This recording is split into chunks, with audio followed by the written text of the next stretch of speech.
महाराष्ट्र नवनिर्माण सेना के अध्यक्ष राज ठाकरे ने मंगलवार को अपने घर शिवतीर्थ पर अपनी पार्टी के पदाधिकारियों की एक बैठक बुलाई थी। इस बैठक में आने वाले मुंबई महानगर पालिका चुनावों और राज्य के 16 महानगर पालिका चुनाव, नगर निगम चुनाव में भारतीय जनता पार्टी के साथ गठबंधन करने को लेकर एक समन्वय समिति स्थापना करने की योजना बनाई गई। सूत्रों के अनुसार राज ठाकरे ने कहा कि इस विधानसभा चुनाव में महायुति के साथ गठबंधन इसलिए नहीं हो पाया क्योंकि एकनाथ शिंदे नहीं चाहते थे कि वे इस गठबंधन में शामिल हो।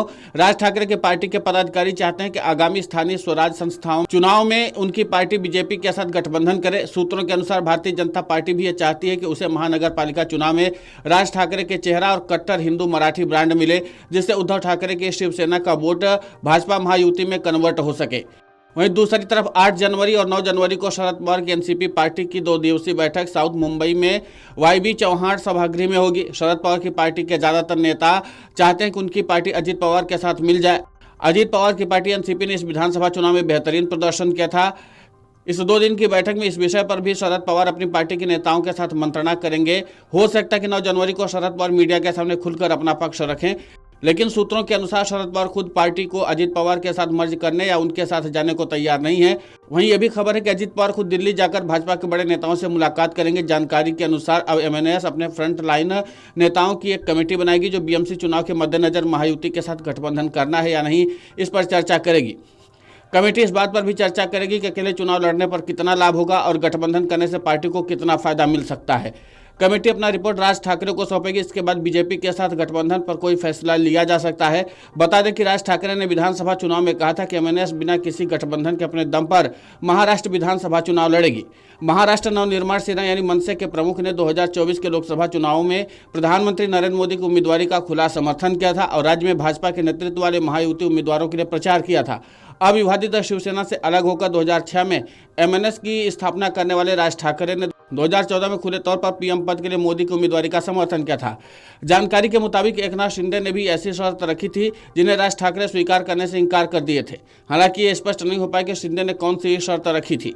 अब मनसे प्रमुख राज ठाकरे नेताओं की कमेटी बनाएंगे जो बीएमसी चुनाव के मद्देनजर महायुति के साथ गठबंधन करने या नहीं करने पर विचार करेगी।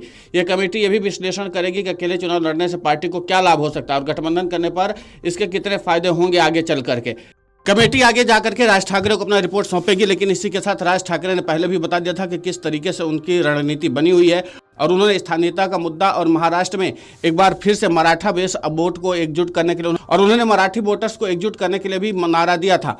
अब कुल मिलाकर के कि राज ठाकरे जहां मराठा हार्डकोर ब्रांड हैं, वहीं एक बात और है कि कट्टर हिंदुत्व का चेहरा भी राज ठाकरे के पास मजबूत है।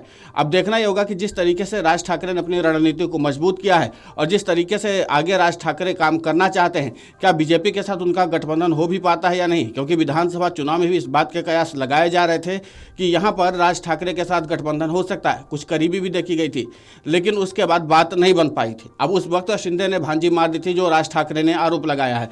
यहाँ पर गौर करने वाली बात यह है कि इस बार चाहे भारतीय जनता पार्टी हो या फिर एकनाथ शिंदे हो, दोनों को ही बीएमसी में अपनी सेंधमारी करनी है, यानी कि उद्धव के गढ़ में सेंधमारी करनी है और इसके पहले से ही खाका और रणनीति तैयार है। तब देखना यह होगा कि जिस तरीके की रणनीति बना करके उद्धव ठाकरे को घेरने के लिए एकनाथ शिंदे और देवेंद्र फडणवीस काम कर रहे हैं, उन सब के बीच में राज ठाकरे को साथ में लेकर के क्या बीजेपी और एकनाथ शिंदे को फायदा होता है, यह भी अहम बात होगी और इसीलिए इन बातों को जोर दिया जा रहा है।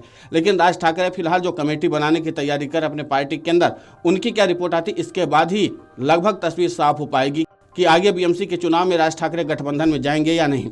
Video desk अमरउजाला.com। अमर उजाला जीवांजलि के सारथी की मदद लें और महाकुंभ में स्नान जरूर करें।